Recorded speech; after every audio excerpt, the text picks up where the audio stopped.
Greetings, Gatehouse Insiders. Welcome back to another episode of Gatehouse Insights. In this episode, I'm joined by Shino Yu, where we will be diving deeper into the topic of leadership, building company culture, and how to overcome challenges of people not wanting to adapt and change within a company. If you haven't already done so, please subscribe to the Gatehouse Legal Recruitment YouTube channel where you can see more.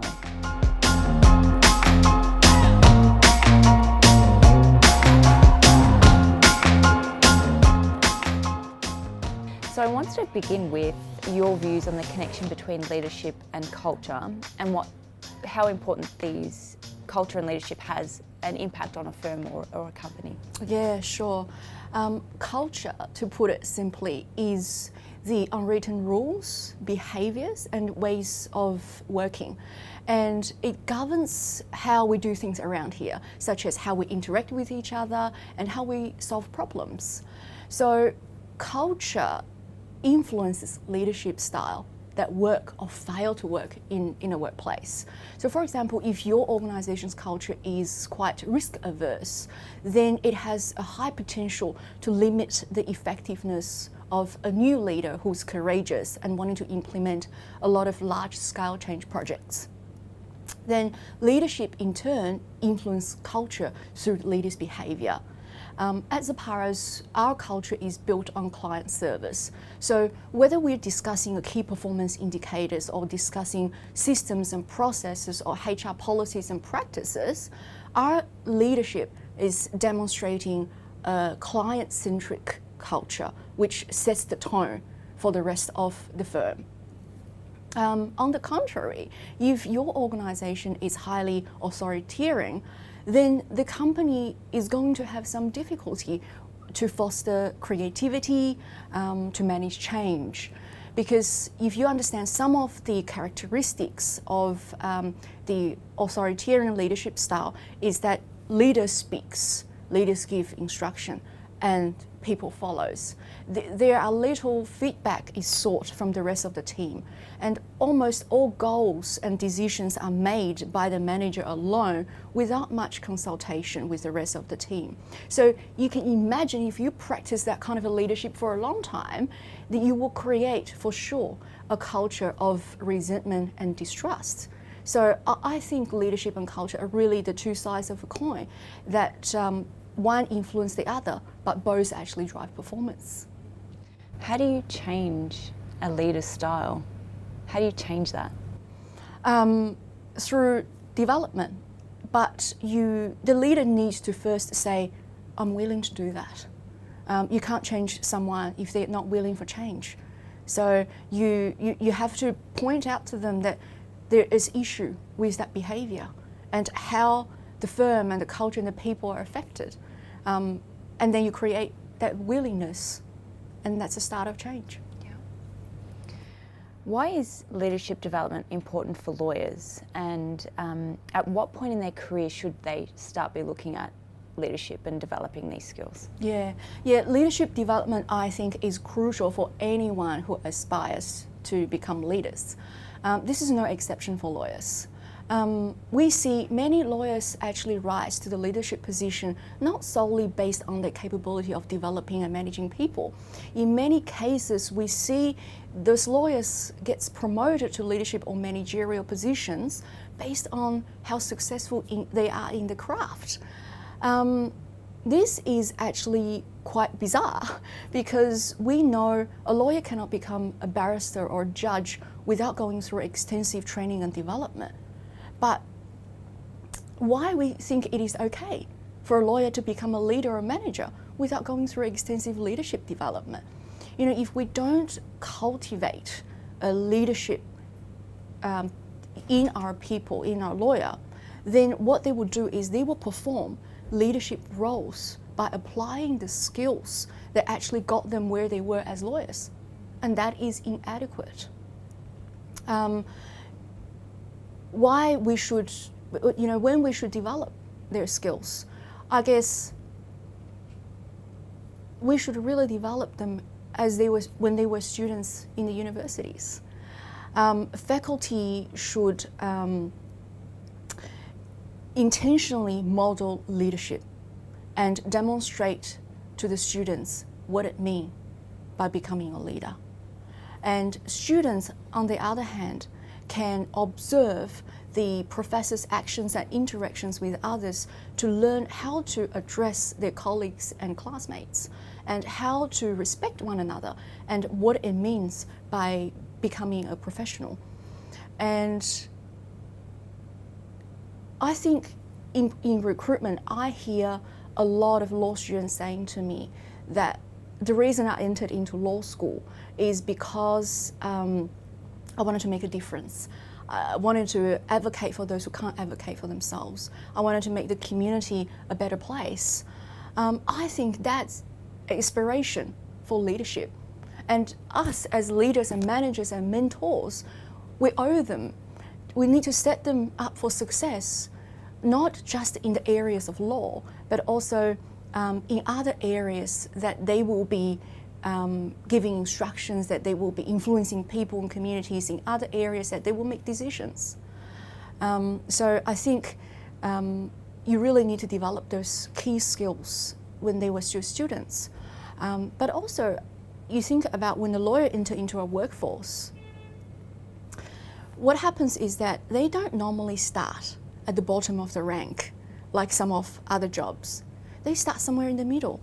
You see many junior lawyers were tasked with training and developing other employees, such as legal assistants. So if you don't help them to develop those skills earlier on, they'll find it really challenging to perform those tasks. And large law firms sometimes have structured leadership development, a career path, or a strategy to facilitate this growth in junior lawyers. But you find many medium-sized law firms, they don't have that because they adopted a linear approach, which means that when lawyers enter into the workforce, they're being thrown into the deep end to perform, to manage. They assume that they should just go with the duties. So for those firms, I would strongly recommend some sort of a leadership plan or mentoring should be in place as soon as the lawyers enter into your workforce. It is not ideal when your lawyers has already started managing people and hit roadblocks before you developing and thinking of developing their leadership skills and giving them the first leadership lesson. Yeah. You make some interesting points, and it's very interesting. Universities don't teach us how to work as a professional or to be a leader. They teach us more the technical side. That's right. Which is, interesting. Do you think it'll ever change? We've got to make the change. You know, if we think about the legal training that those lawyers has, and also the status their profession gave them, daily they afforded opportunities to make a positive change and influencing people, organisations and communities. They have an obligation not just to represent their clients, but also to serve the communities. So if you think of that, then you realise that is actually leadership development. You know, if we don't cultivate that, what does the future holds for our society, for our community, for the legal industry? So I think there is an urgent need that we need to go back to very early on when they were still students in the university to teach them what leadership means. Yeah. Do you think being a leader is innate in someone, or can the skills be developed and learned over time? That is a well-debated conversation in the leadership space. I think some studies, if you do a research on the heritability of emergent leadership many years ago, indicated that the desire to lead or desire to be a leader is it's 44% genetic factor in men and 37% in women. By the sound of that the big driver for leadership is highly heritable. However, my belief is that leaders are learners. My observations and interactions with some of the great leaders, and to some extent my own experience, has shown me that leaders are truly learners. you might know someone who came across to you as someone who's a natural leader. They are charismatic, they have high EQ, a great interaction with people, people admire them and follow them. And if you ask them, do you actually born with those great leadership skills? They will all tell you no. And leaders learn through past mistakes and successes, interactions with people, life lessons, books, and many leaders constantly pushing themselves outside of their comfort zone to take risk and seize opportunity to learn. And there's some people might be having a better starting point than some others because they have some of the predisposed leadership traits. They have a high potential of reaching that great leadership in their career than those who don't. But without a lifelong learning, they still can't make it to be a great leader. And for those who don't have the good or better starting point, they can still master the craft.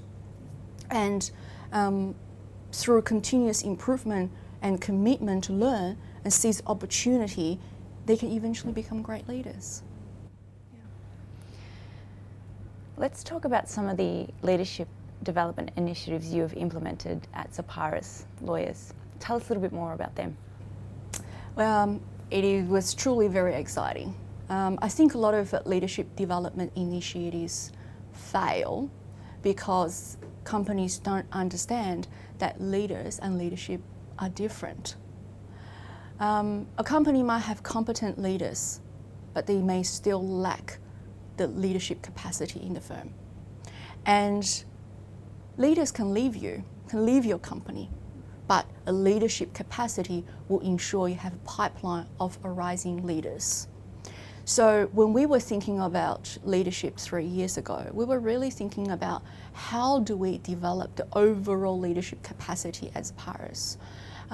Those leadership skills or those leadership capacity that will give our client and stakeholder the confidence now and into the future. So we started in the first year with a 6 months program called Managing the Future. So that was the focusing on developing managers' basic competencies. We taught and coached our managers through practical topics such as recruitment, performance development, giving, receiving feedback and communications and so on. And building on that foundation, then the second year, we started focusing on building leader capability for leading teams. And we used a state-of-the-art platform called Actionable Conversations. So what that is it is a leader-led micro conversation platform. Okay, so it is aimed at creating or establishing the lasting behaviors and creating a window of visibility of how habits and critical behaviors are actually becoming embedded in a firm. So what we do is we pre-select a 1 hour leader-led conversation. It could be topics on how to prioritize tasks or on thinking the new ways of problem solving. And then the leader prepare those conversations by going through outlines and video tutorials that we prepared earlier on for them. And then they go in with the confidence and they deliver the conversation and they facilitate the discussion with their team. And after that discussion is concluded, then the team members are invited through the actionable platform to make a commitment in developing one small new habits. And then they enter into the commitment engine. And then they get prompted on a regular basis to log into the platform and to talk to their buddy, to get the small nudges about checking the progress of developing those habits.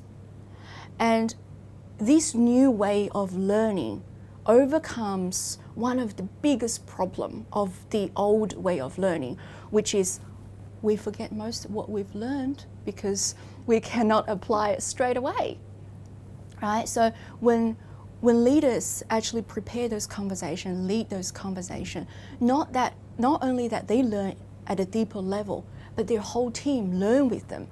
And this new way of developing critical skills enhances engagement, and it produces lasting behavior change. And I think this is so far the best experiment that we've had in the firm, and it really brought some teams together and to open up with one another. And last year, which is the third year, we took one step further and deeper into our leadership development, is that the understanding of self. You know, leadership ultimately starts with the understanding of self. If you are not grounded with your beliefs and values and credible through your judgment and emotionally mature to analyze your own emotions and connect with people, you are not prepared to be a leader and manager. So we used this tool, which is most popular tool in the world and is being taken by millions of people every year, and is being estimated to be used by 75% of the Fortune 500 company. It's called DISC and Motivators. And the DISC profile is a simple and powerful 4-quadrant framework that tells us how every human being are likely to behave and communicate in this world. And it helps our leaders to understand what effort and energy they need to put in the area that they need to improve to become a more effective leader. Okay, so through this DISC platform, our leaders understood that whether they are introverted, extroverted, they seek risk or they try to avoid them, they're patient or not patient, are they like to work with people, or are they more like to work with data? So what makes them more comfortable is only when they understand the full range of their predispositions, they can better own the reality and try to adapt it. So I think the leadership development first requires leaders look at the leadership mirror and see their predispositions and how and what they can improve on.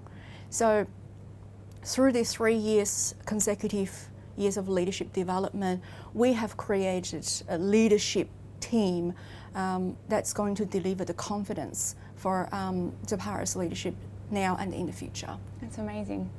And you've been a part of that? Yes. Yes. It's very exciting. I've been part of the journey and just delivering this with people, coaching, mentoring. In the process, we see some of the people that we were developing leaving the firm, and you really feel it when the real leaders leave you.